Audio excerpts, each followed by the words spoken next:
Trying to keep up. Okay, let us begin, everyone, since it's 12:03. My name is Jamie Schenker-Passero. I'm the Associate Director at the Temple Small Business Development Center.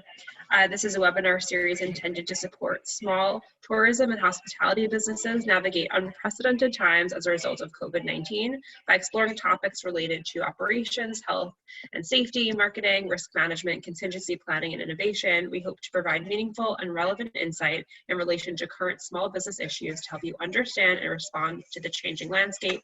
This series is brought to you by the Center for Hospitality Resilience, a new joint initiative of Temple University's School of Sport, Tourism, and Hospitality Management and the Small Business Development Center. We welcome our panelists today. If you have questions, we welcome you to put them in the chat. I'm going to hand it over to, I believe, Benjamin to start us off. Yes, well, hi, everyone. My name is Dr. Benjamin Altschuler, and I'm here with my associate and friend and colleague, Larry Wells, and we are here today to talk a little bit about disaster and risk management and preparing for the second wave of COVID-19 and related issues. So before we dive in, I'm going to hand it over to my colleague for a few minutes, Larry Wells, so he can talk a little bit about who he is, and then we will dive into our webinar and presentation today. So Larry, I'm going to let you take it away for a few minutes, and then we will get cooking. Thanks, Ben. My name's Larry Wells. I am, how do I describe this? I'm someone who chased disasters for 30 years.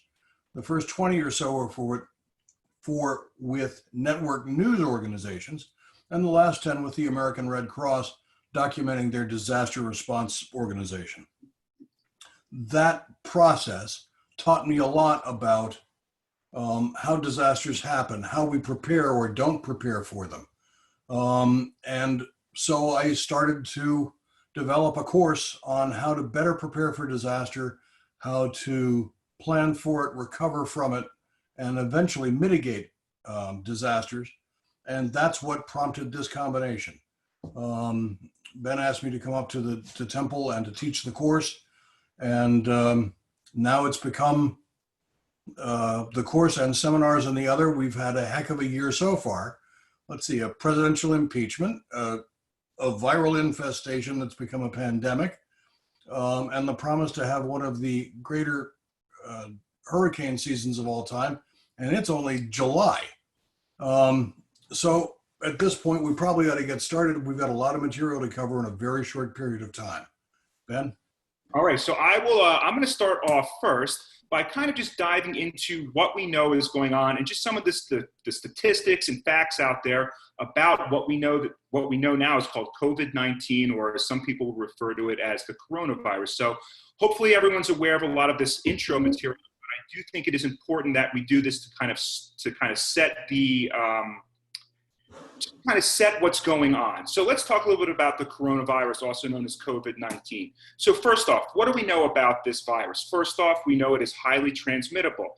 And how does that occur? It spreads through both touch and through the air. Now, a lot of research has actually shown that via touch, you can catch it via touch, but it means touching the right spot at the right time, putting your finger in it, maybe in your mouth or things like that. But what's more concerning about COVID-19 is how it spreads through air. And that's what we've seen, is that merely being inside, coughing, sneezing, even talking tends to spread this virus very quickly. So those are a couple things. We also know this, and this is what is challenging about this virus and about this pandemic.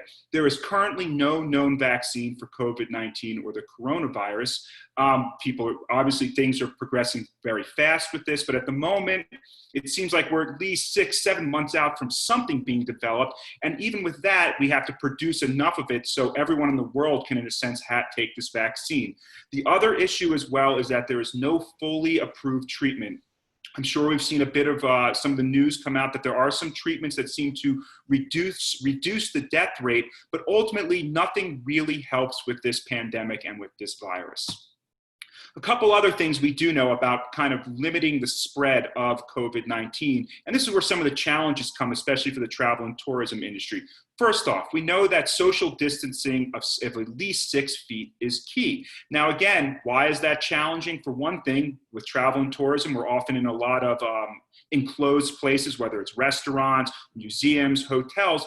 It is incredibly challenging to keep 6 feet away from people consistently. So what does that mean for many of us? That means staying in our houses away from just about everybody else. Obviously, that's a huge impact for travel and tourism. The other thing that we're finding to be very, very successful in kind of limiting the spread of this disease is the wearing of face masks. And again, I think a lot of us are seeing in Pennsylvania, I'm actually out in Utah at the moment, that we're starting to see more mandates for wearing face masks, because in instances where we cannot socially distance, face masks are key for limiting the spread. So those are really the two ways that we know to stop COVID-19 from spreading. What we do know also from all of this is that there's been severe health and economic impacts. And what's really crazy about what's going on with this pandemic is that every day it seems like the numbers are updated. The numbers that we saw an hour ago can change incredibly quickly. So let's take a look at what we're talking about as far as the numbers that we know as of today with COVID-19.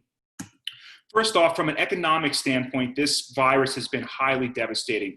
I know there are arguments about what the exact unemployment rate is, but let's say at this moment we're at about an unemployment rate of 15.5%. Also, when we talk about the GDP, we have seen a loss of around 7.6% to our gross domestic product, which is incredibly major when you think about where we were prior to the pandemic in March. Next up, let's talk about some of the really severe health impacts. Currently, 2.6 million Americans have been infected by COVID-19. As of today, we are approaching 130,000 dead from this virus. And again, as a lot of information has shown us, a lot of the experts have told us, this number is probably underestimating how many people have died and how many people have actually been infected. I looked this morning to see what the case count was from June 30th. Obviously, it being July 1st, we don't know what the case count is for today. But yesterday, we had the highest amount of cases reported since this pandemic began here in the United States at 48,365 new cases. So again, we were on a downward slope for a little while, and now we are moving back up.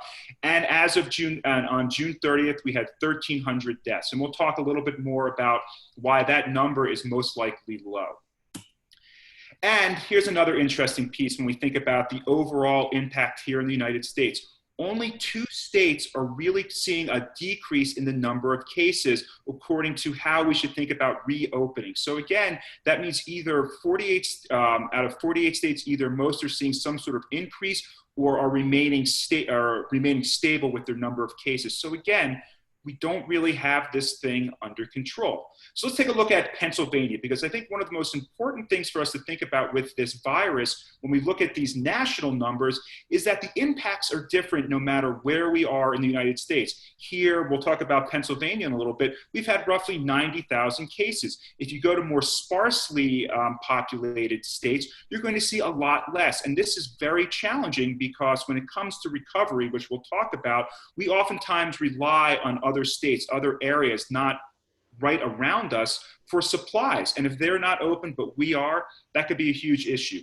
So let's take a look at some of the graphs and some of the information related particularly to Pennsylvania in terms of COVID-19. So starting, as you can see, in March 14th, when really the lockdowns were announced by Governor Wolf, we saw an incredible uptick in the number of cases, reaching about 2,000 around April. And with Governor Wolf's relatively intense lockdown methods, we've seen this drop off for the most part, but what's kind of concerning to look at here is around June 27th, which is when I pulled this graph, we are starting to see an uptick in cases again, and that makes sense. We are now in the green phase of reopening here in Pennsylvania, so it makes sense that we would start to see an uptick in cases. Let's take an even more detailed look at what's going on in Pennsylvania. And I think this is what's important to think about when we talk about COVID-19. Just because we've had roughly 90,000 cases here in Pennsylvania doesn't mean the state has been impacted, or all over the state has been impacted in the same way. If we look at a map of Pennsylvania, the darker colors representing a higher caseload, around Philadelphia, we are seeing that's where the majority of our cases are. As we move out towards the west of Pennsylvania, areas around Pittsburgh, again, a little bit more populated, we're seeing more cases. But if we look at the color of this map, a lot of the counties within Pennsylvania haven't seen a huge caseload. And again, this is what makes this pandemic incredibly challenging to deal with, in that it's impacting different places at different rates. And when it comes to recovery from the pandemic, this is going to make things that much more challenging. So let's just take a look at some of the facts going on here in Pennsylvania. Again, I've pulled these most recent facts literally today. First off, here in Pennsylvania, we've had a total of 86,606 cases in total. We've had roughly 6,649 deaths total since the pandemic began. Let's take a little bit closer of a look at what's going on currently. As of Monday, we had 618 new cases in Pennsylvania. Actually, I think that's as of Tuesday. I hate to say, sorry about that. As of Tuesday, as of yesterday, 618 new cases in PA, with 35 new deaths on Tuesday. Now, again, the death rate is a challenging indicator. It's something that we call a lagging indicator, because it oftentimes takes 2 weeks to see who recovers from getting the virus, as well as who died from the virus. So again, that 35 new deaths, you might say to yourself, well, that's not great. It seems relatively low. That is not a true indicator of who died on a certain day. Again, we have to wait a couple weeks to actually find out what has happened. So the question is this: part of our presentation is talking about the idea of the second wave of COVID, or the coronavirus. So is there a second wave? I think it's hard to say exactly what a second wave is, but what I do think is easy to say is this, and again, we'll talk a little bit more about this as we move through this presentation, is that we have not contained the pandemic. In some sense, it seemed to have dropped off after some of our more severe lockdowns, but with things opening up again, we are seeing the caseload go up. So again, we are far from out of the woods with this pandemic. I think another important thing that we'd just like to talk about before we get into the meat of the presentation is what has been the impacts on travel and tourism, because not only have there been severe health impacts, there has been severe economic impacts, and especially within our industries of travel and tourism. So here are just some facts that we know right now, or projected facts. Our global airline industry is expected to lose roughly $314 billion due to COVID. That's extreme. Hotel and lodging is expected to take a $400 billion hit. And what does that look like? That means 60% of hotel rooms are currently unoccupied. And what do we know as far as employment? 70% of employees within travel, tourism, and related industries are either furloughed or fired. So that means some might get their jobs back, but as we're seeing, a lot of these jobs are never going to come back post-COVID. And again, I think that's really scary to think about. So with this little intro being finished, I'm going to turn it over to my colleague, Larry Wells, and he's going to start to talk about disaster management, crisis management, and how you can recover and design a plan that can hopefully help you deal with this pandemic. So Larry, take it away. What we know, if I were teaching this class today from my disaster and risk management, there's a line I use at the beginning of every class. And it is, if you don't prepare for disaster, you guarantee it. The corollary to that is disaster never comes in ones. It always comes in multiple crises. So a disaster crisis like COVID can spiral out of control very quickly. And it always gets compounded by other potential disasters. Starting June 1, we entered the hurricane season. I heard some numbers this morning that are really causing me concern. Ben and I talked about it before the seminar. For one, we knew it was going to be a busy hurricane season. The National Hurricane Season already told us that. By mid-June, we were already on our fourth named storm. What I got this morning was word that one of the things that you track when you do disasters, particularly hurricanes, you track ocean temperatures. The breakthrough point for most hurricanes is 85 degree, water temperature has to be 85 degrees. We hit 85 this morning. We're already up a degree from last month, and that's already several degrees over what's normal for this time of year. They're beginning to compare it to the possibility of 2005, which was a very busy storm year. I think we had a total of 28, and the one that everybody will remember is Katrina. That was 2005. So what happens is, in the disaster cascade effect, we have this pandemic. and then we get hit with a hurricane. But the hurricane isn't just wind and rain. It brings flooding. It brings storm surge. That can spin off tornadoes. And if you aren't prepared for each phase of it to deal with the flooding and the impact or a tornado, then you haven't got a disaster plan worth the language. So these disasters don't care that we're dealing with a pandemic. The question only is, are we ready to deal with it? And numbers that I saw this morning, actually it started from a testimony that Dr. Fauci made yesterday. He said that we won't really know that we're past the worst of it until basically 40 to 60% of the population has been identified as having been infected. So I looked at the numbers again, and the numbers say that we've had roughly 2.5 million people infected, 2.6 million currently infected. At the current rate of 40,000 cases reported a day to as many as 100,000, which is what Fauci is predicting, that means we won't hit 3.5 million until basically the middle of July. That would mean that 1% of the US population has been identified. 1. If we have to go to 40 or 60% before the worst of this is over, we're going to be looking at the COVID easily and getting worse until late November, early December, possibly January 1. Then there's a breath, not a very long one, and we face the possibility of a second wave. Now, if that'll focus your attention a little bit, let me walk you through the 4 steps of disaster. Preparedness goes first. This is where we say there's going to be a disaster. We know it's going to be a disaster because we have them every year.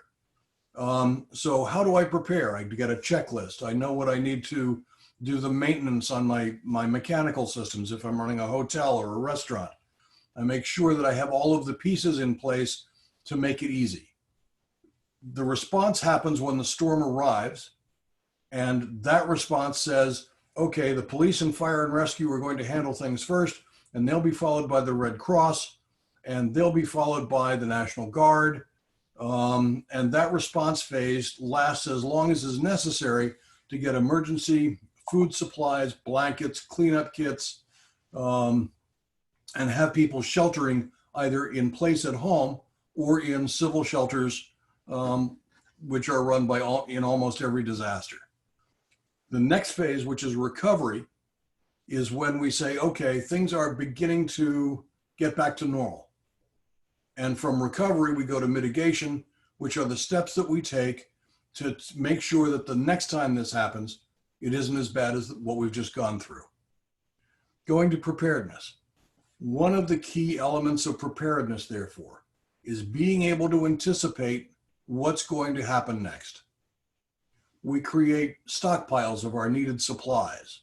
Hopefully we have a plan in place and tell all of our employees what needs to be done so that we can run drills and make sure that everybody knows what their responsibility is as we get going in the course of preparing and responding to the disaster.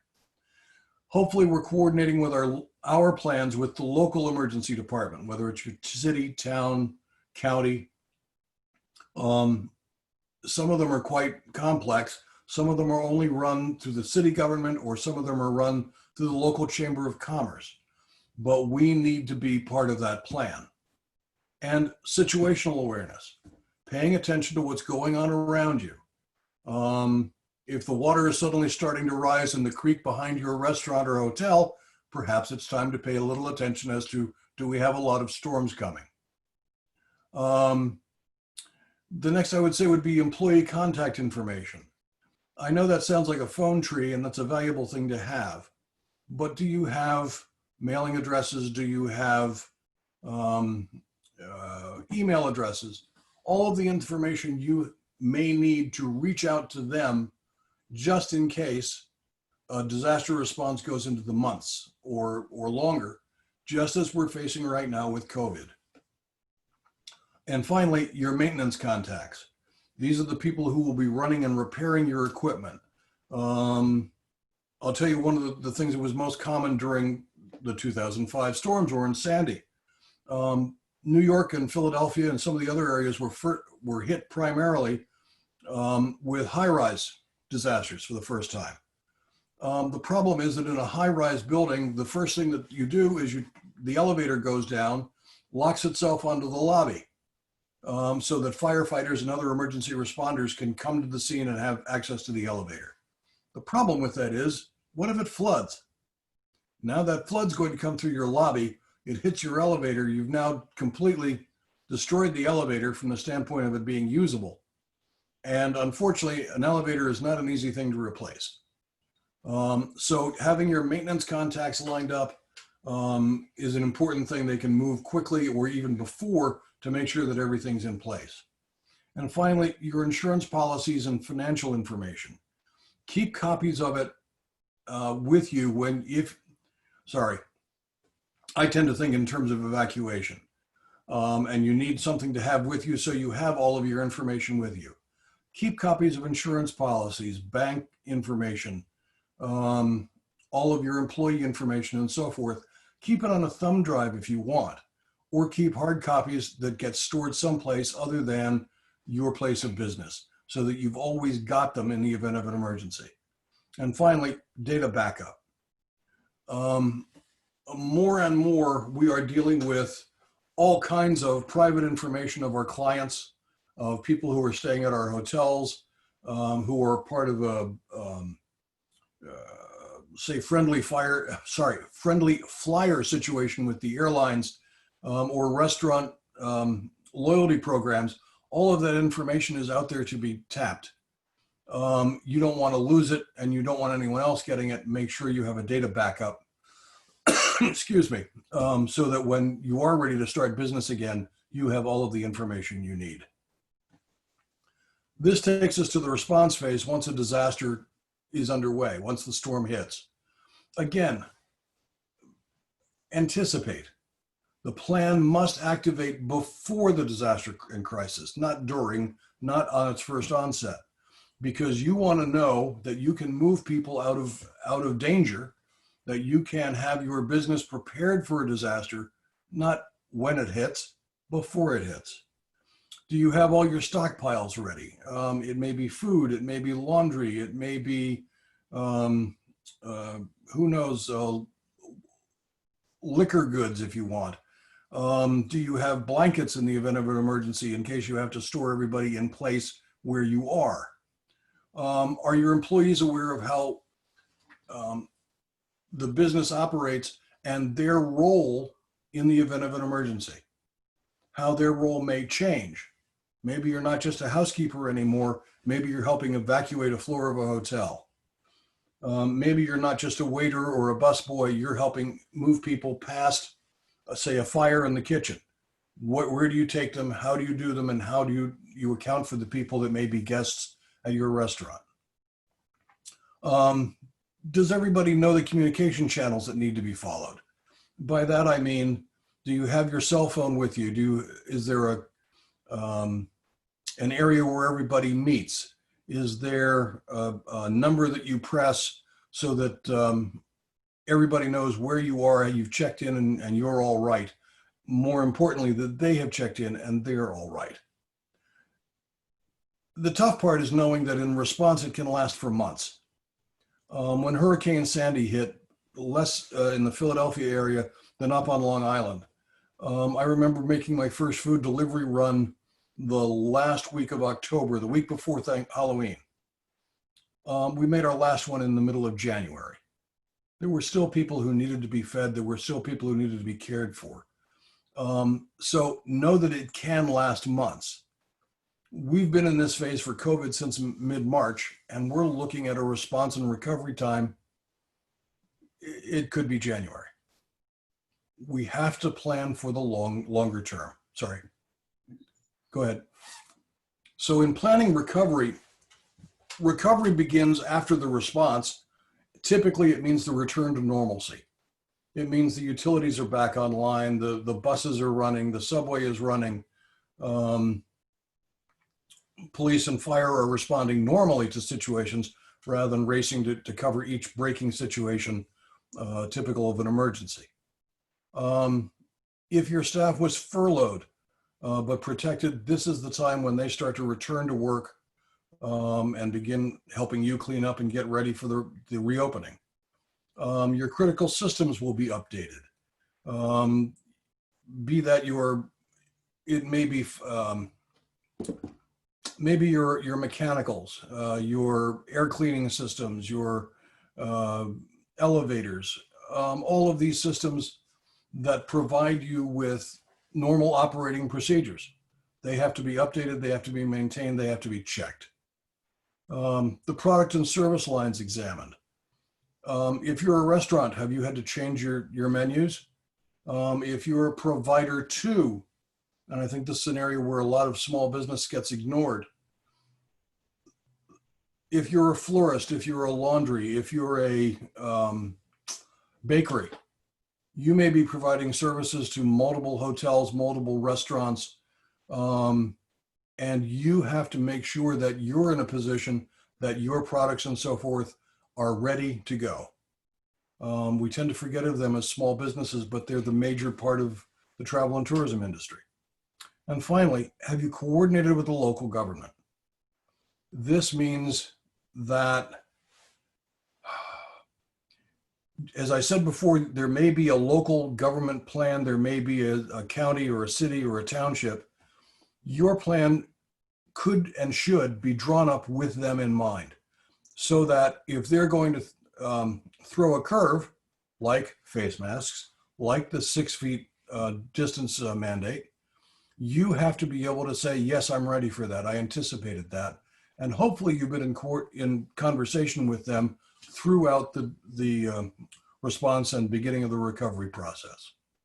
So the question becomes, are you ready for recovery? FEMA found that 65% of all small businesses fail during their recovery phase, typically during the first year. Nationwide Insurance found that 75% of small businesses don't even have a disaster recovery plan in place. We worry about whether or not we have enough plywood to put on the windows in the event of a storm, but we don't think about whether we have our finances in order, the insurance is covered, the employees are going to be paid, which is all part of a recovery plan.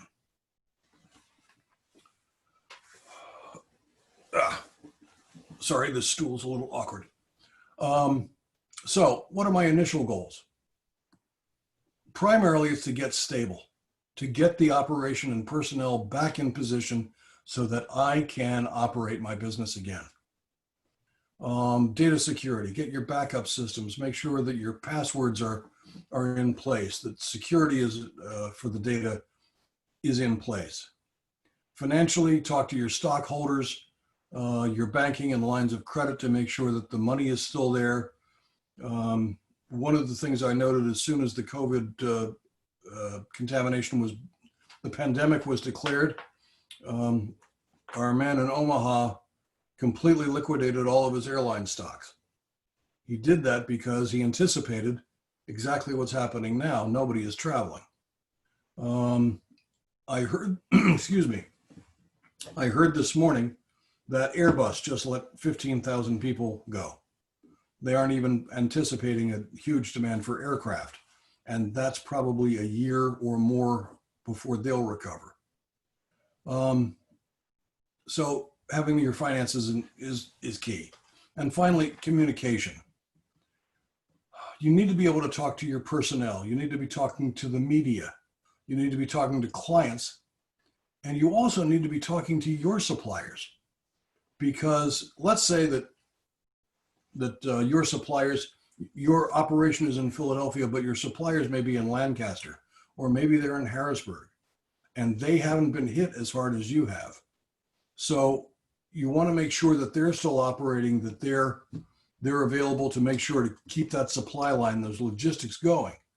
By the same token, What happens if you're operating in Philadelphia and you're all right, but your suppliers have been hit particularly hard? You may no longer have access to the kinds of services and goods that they were providing you in order for you to operate your business. The line of communication has to stay open throughout. To achieve this, your organization must have three things. You must have the ability to innovate, communicate, and anticipate.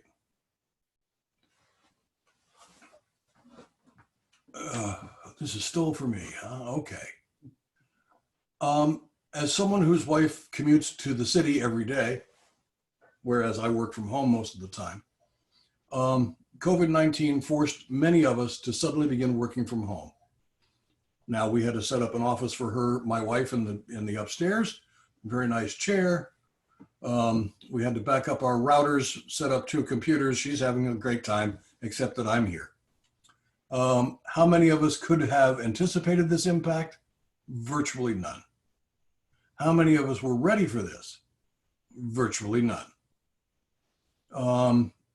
She got a call. She was in Europe. She was in Poland, preparing for the travel and tourism meeting in Berlin in, I believe it was March, when she got a call to come home that the March meeting had been canceled. She came home, had 2 days at the office, came back that Friday and said, we need to set up an office for me. We've been told that we'll be working from home for the foreseeable future. We weren't ready, but we are now. Innovate your logistics. So as I discussed just a minute ago, are your supply chains ready? Just because you're open doesn't mean your suppliers are. And the key to that is having multiple options available to provide you with the goods and services should your primary fall down. We have 4 grocery stores around where I live. You guys are probably familiar with Wegmans, which is our preferred store. They were having terrible problems with logistics. Things would go out of supply in a heartbeat. They began to have to throw limitations on things. And someday someone will explain to me why the great rundown on this was toilet paper. I stocked up on food, on office goods, on data chips and so forth. Nope, toilet paper. If you don't have a multiple option for the sources of toilet paper, you're in real trouble. But this is why not many grocery stores were as prepared for the onslaught. Nobody anticipated. We saw the beginning signs of this pandemic in January. It was in the news reports of an outbreak of disease in China. And I began notifying my people that it was time to start stockpiling food. Never thought about toilet paper. So innovate your logistics. Innovate your experiences and services. If you're trying to get to, one of the things that we're seeing right now are, how does my restaurant stay in business if all I have is takeout? What we're doing here in Bowie, Maryland, where I am, and what is now happening in Bethesda, is that coordinating with the city, coordinating with the town, they've blocked off streets so that the restaurants can actually expand their space into the streets, into the service roads, to provide tables that are set at least 6 feet apart, of a new pedestrian experience, if you will, because our sidewalks aren't very big. And that's one way that a whole group of restaurants in downtown Bethesda, and again here in Bowie, are able to keep operating despite the fact many of them only had 3 or 4 tables, let's say, in an outside area. It's an innovative idea. Put it to work, see how it works. Cooperative product lines. What we know is that if most people aren't going by train or going by plane, that means that they're traveling by car right now. They're probably desperate to get out. The old regional hub was 250 miles. I'm seeing evidence that they've expanded that to 500. So if I'm a bookstore and I'm not considered essential, but I want to reopen my business, how do I make this work for me? I stumbled across this, the best audiobooks for road trips. you could put that together with, you want a road trip from Philadelphia to Chestertown, Maryland. Here's one about the history of Chestertown. Here's an audio book you'll enjoy about the Sultana, which is their big tall ship. Another idea I saw, one of the bookstores, I think was out where you are, Ben, normally on the main street at like Vale or like one of the others, that was used to having a huge walk-by traffic. Well, there was no more walk-by traffic. So they went up to their website and said, here's what we'll do. If you'll commit $50 over your credit card, we'll give you a go bag. And they keep records on who's reading what's your area of interest. And they got the bags, put them together with I want to say with a muffin and a bag of your favorite tea or coffee. And for $50, they would deliver it to your home. He had laid off all of his employees, the owner of the store did, and the demand was so high that they ended up bringing some of the employees back just to fulfill all the orders they had for the go bags. Finally, in the new services area, you're going to have to find new ways to convince people that it's safe to stay in your hotels. We've seen the numbers drop. I'm pulling this off the top of my head. It was almost down to 5% for hotel occupancy. I think it's up to 40 now, but it's come at a price, and that is every room has to be completely disinfected. In some cases, rooms are not going to be turned over for 48 hours and then disinfected, so that it has a chance for the disease to settle, and you don't have to worry about rushing in at 3 in the afternoon to claim your hotel room. At this point, the hotels would love for you to be there at any time of day, but they're having to disinfect everything from the closets and the bedding and wiping everything down, including the elevators. This is a new service. It's going to cost an estimated $9 billion here in the domestic US. It's going to get passed on to the customer eventually. But at this point, if you don't have that service, you're out of business.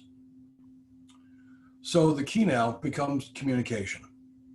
Is there not a card for you in here, Ben, somewhere, please? Coming up shortly, Larry. I think. Okay, all right.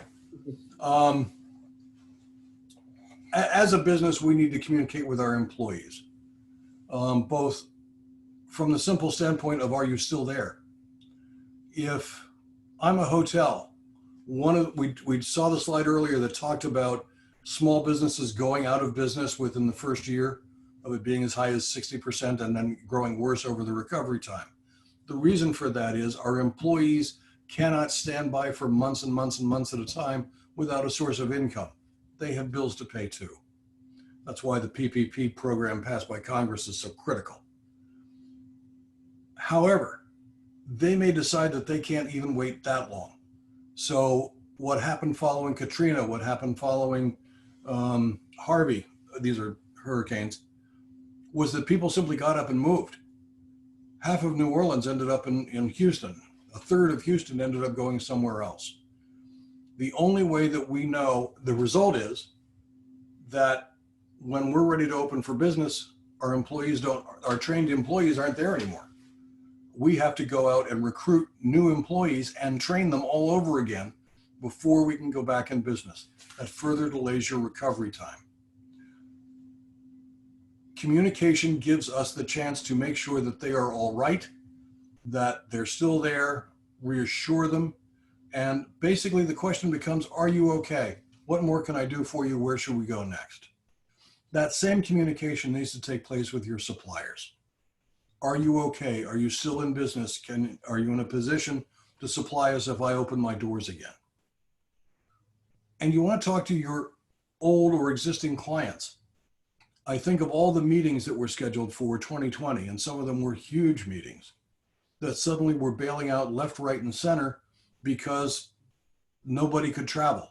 International travel came to a complete standstill. Domestic travel, I know people who still won't fly. So we're canceling the meeting for 2020. We're going to go to 2021. Are you still with us? Do you still intend to book our hotel? Is there anything we can do to reassure you that that's going on? you should also be talking to potential new clients.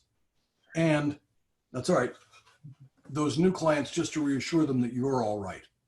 And you do that best reaching out beyond just your client base by talking with the media. That media can be social media, that can be the local news operations. This is all part of my crisis communications class, and I'm not going to go into it wildly. But the 4 groups you need to talk to on a regular basis: employees, suppliers, clients, and the media. Let the world know you're still there and available. So this gets back to anticipation. Anticipation is about being ready, not being reactionary. We can't control a disaster.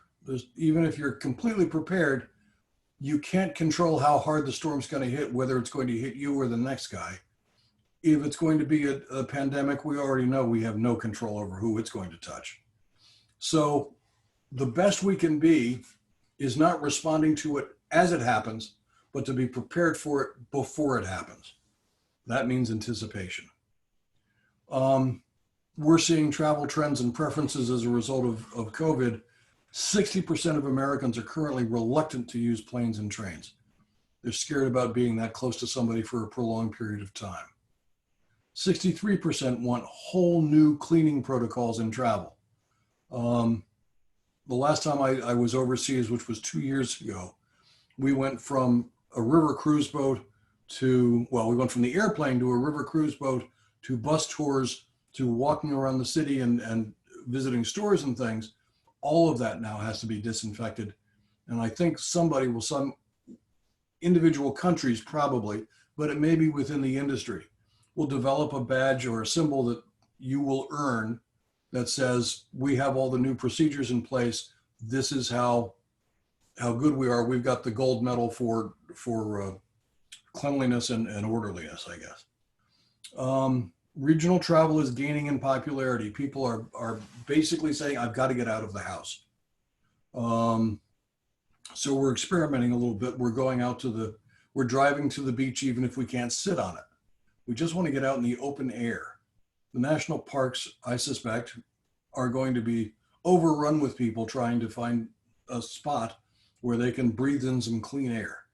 That means that we can anticipate people wanting to travel if we're in these regional hubs of 250 to 500 miles. As of yesterday, Americans are not being permitted into the European Union, which I understand. After all, we cut them off when the disease hit them as hard as it's currently hitting us. Until we get this thing resolved, until we have a vaccine, until we have a treatment protocol, we aren't going to be doing any big international traveling. Remember, disasters do not happen in isolation. Anticipate the next set of disasters that could be happening at the same time. Storms, we're in that season. Financial recession as a result of a loss of customers, and build your recovery plan accordingly. Now, some tools you can use. The best tool out there is common sense. My dad said it was in very short supply most of the time. But if you just think the process through, you'll often come to the correct answer. There are national and local tools. The CDC provides daily updates on Pennsylvania and all the other neighboring states, so you can adjust your plans according to where you're seeing the latest county outbreaks. The local news is providing great updates as well, because this has become their daily bread in effect. What's clear is that COVID is not receding around the country. The numbers I saw this morning put us over the 40 states a lot. And with colder temperatures right around the corner, since that's when it started, was in the winter, I think it would be wise to assume that the pandemic is not yet finished. I'm going to give my friend a quick break here, let him catch his breath, but a couple other tools that I think are important to recognize for this anticipation. So What we have up here is actually something that one of our own professors, Dr. Yang, has designed. It is called the COVID-19 Tourism Index. It's something that's currently being used by both Bloomberg and Forbes to really understand how tourism is healing and, in a sense, how interested are people looking at traveling again. So it's a relatively in-depth index, and if you were to go to the website, if you Google it, you can easily kind of see how this works. But what Dr. Yang has done actually has color-coded each country based upon how well they are doing in recovery. So the darker the color, the worse you are doing in recovery. So what we can see here is that the global index is currently at 21.85.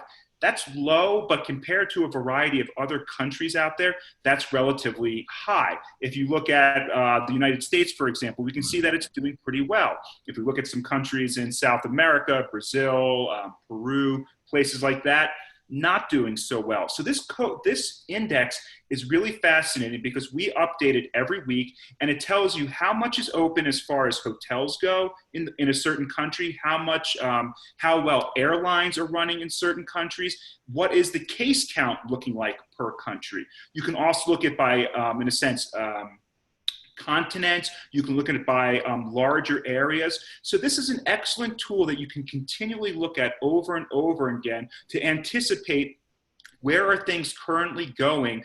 We're working on it locally, but especially looking at more of a national level, how are things looking for the country right now? And also, how can I potential other destinations that people might be interested in. So that's an interesting tool that we've designed by Temple that you can really use to anticipate when it comes to COVID.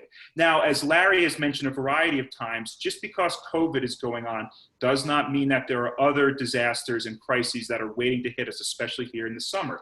So a couple others that you can utilize that are excellent are, first of all, this one, the National Hurricane Center, which is provided by our government, is an excellent way to anticipate, do I see any major storms on the horizon that could impact our operations at our destinations, at our hotels, at anything related. So again, an easy tool to use that you can anticipate with. It's free and it is consistently updated.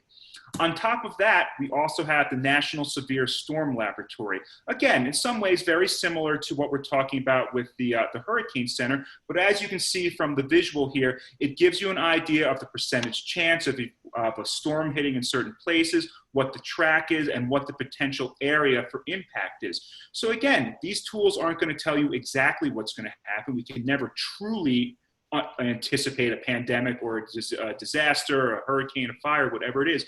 But there are tools out there that will give us the opportunity to, in a sense, understand what we could see in the future potentially and allow us to adjust our plan accordingly to these potential disasters that are coming. So outside of common sense, outside of CDC, outside of local news, we do have these kind of larger tools out there that are free, that are consistently updated, that can really provide you with access and give you the ability to anticipate any potential disasters on the horizon on top of COVID. So let's talk a little bit. I'm going to let Larry pick up again, talking about what are the biggest, in a sense, errors that people make when it comes to designing a recovery plan. I think this is very important to hit on. So Larry, take it away. One of the most common mistakes of a disaster recovery plan is not running the drills from your disaster plan. You end up with people who don't know what they're supposed to do at the very moment when you need them to know that the most. So you've got a plan and it's probably gathering dust in somebody's office somewhere. Blow it off, take a look, run the drill. You're going to find out that probably there's 5 or 6 different elements in there that no longer work. Maybe you're a bigger company than you were before. Maybe the floor plan has changed. And you won't know that until you run the drill and have people run into a wall and say, wait a minute, this isn't supposed to be here. This door isn't supposed to be locked, and who's supposed to be in charge of this? There's a temptation to say, I've got 15 people and only 2 of them do I really trust to be in charge. That's a bad, so I'm going to put the lion's share of the responsibility on these 2 people. Bad idea. First of all, it puts those 2 people in a remarkably tough position. Secondly, you're assuming that they're going to be there when a disaster strikes. As someone who once spent the summer working as the night desk clerk in a very small resort hotel, I can tell you disasters always occur when the 19-year-old is the guy on the night desk. You don't want to put yourself in that position. You want to make sure that there's a supervisor person running that shift. You want to make sure that 3 or 4 different people have responsibilities throughout so that each one of them knows what their duties are, and you've got a system already in place. When I say that, if I'm not going to be there, Ben will be. If Ben's not going to be there, someone else will be. But what that does is 2 things that really work for you. Number one, it gives you a recovery plan in place that works. The second is it shows your investment in your employees. They are now part of a bigger team and a bigger plan. And as a result, they tend to stay even more loyal. It's a great way to get people to stay working for you, even through a disaster to the other side of recovery. We tend to think our insurance plans and our disaster recovery plan are the same thing. They are not. Insurance doesn't cover 100% of whatever damage may occur. It certainly wasn't in position to play, recovery for an awful lot of people being hurt right now in the COVID infestation. So we need to make sure that we have a plan that's insurance, yes, but maybe other financial lines of credit. Maybe your disaster plan covers almost like Medicare. It only covers 80% of what you want. So what are you going to do with that other 20%? I don't think you want to eat the cost. Come up with another way of keeping your finances afloat. From every disaster, I've learned a lesson, whether it has to be with inventorying things. We'll be shipping materials out the door to go to a shelter, for example. And instead of inventorying on the way out of the warehouse, they're doing the inventory on the arrival. That's crazy. That's just one lesson. Maybe it has to do with the quality of the wood you use to cover your windows. Maybe it has to do with learning how to turn off all the valves for your gas, water, and other services before you leave the building. These are all things critical in helping you recover, because there's nothing worse than a blown gas line, a blown water line, when now you have still more things to repair coming out of the disaster. Do not depend on a phone tree. Phone lines are notoriously iffy, particularly in a disaster. Get email addresses, get street addresses, so that if you need to, you can even go door to door to check on your people and make sure that they're all right. Make sure that when a task gets done, it's checked off and you know it. Not tracking that, assuming that anything will get done without knowing that it will get done, is a terrible mistake that is commonly made. Do not leave one person in charge of the disaster recovery plan. You'd be shocked at the number of times in a hotel, housekeeping knows far better what's going on in the hotel than the general manager, because they're in every room every day. They're on every floor every day. Make sure that your support team is part of your disaster team, and invite them to the meeting to develop your disaster plan. They will be a critical part of your recovery plan. And update that recovery plan every single time, every 6 months if you need to. Run the drill.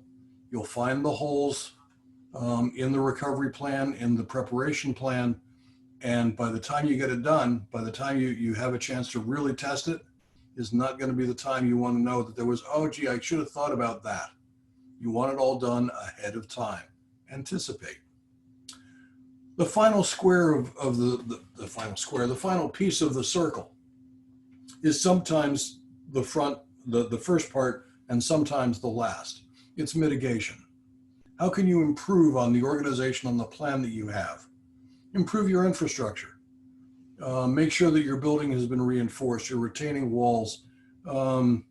Make sure your mechanical systems have all been regularly maintained. Invest in your personnel training. I feel very strongly about this, because your staff are the people who keep you alive 24/7 in the best of times. They can shine for you. in the worst of times. Work closely with your financial resources. If you've been running business any period of time at all, you're probably on a first name basis with your banker anyway. But banks are no longer the only source of financial resource for almost any business. Make sure that they're all part of the loop here. They often have great suggestions for you on how to improve your recovery capability. And find a place at the table with your local disaster planning group, the Chamber of Commerce, the County Council. Where I live, it's the Economic Development Council, which is part of the City Council. Remember that you bring in tax revenue dollars. And when you're out of business, they're hurting because they're counting on the revenue from your business to help pay for their business, which is running the town. So get a seat at the table. Find out what the city is planning to do. Maybe you find out that there's a role for you in that, and there may be a role for them in you. I think of a disaster situation where you need the local hotel, you need restaurants to step up and turn out 100 extra meals or something. Be part of the plan.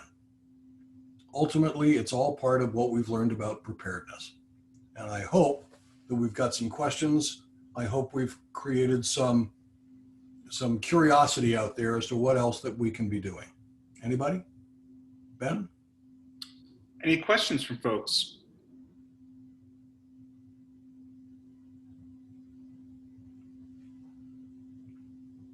I don't see any in the Q&A or the chat box yet.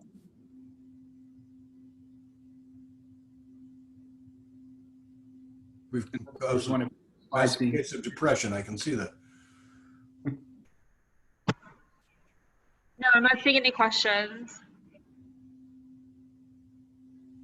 Well, we have our contact info here, so obviously that's always, and we'll send out the slides, but we can definitely have a few more minutes, so we will hang out and see if anyone else has anything else to say. Yeah, and so I'll add, we will put a recording up of the training, and the slides will be accessible to anyone who attended. I also posted a link to a post-event survey that we'd appreciate people completing. But if anybody has to depart, since it is at 1 o'clock, there's no problem with doing so. Great. Thanks to all of our presenters today for their contributions. Thanks, guys. Or thanks, ladies, I should say, not guys. Yeah. All right, then. Hi. We'll catch you on the next one. Thank you. Thank you very much.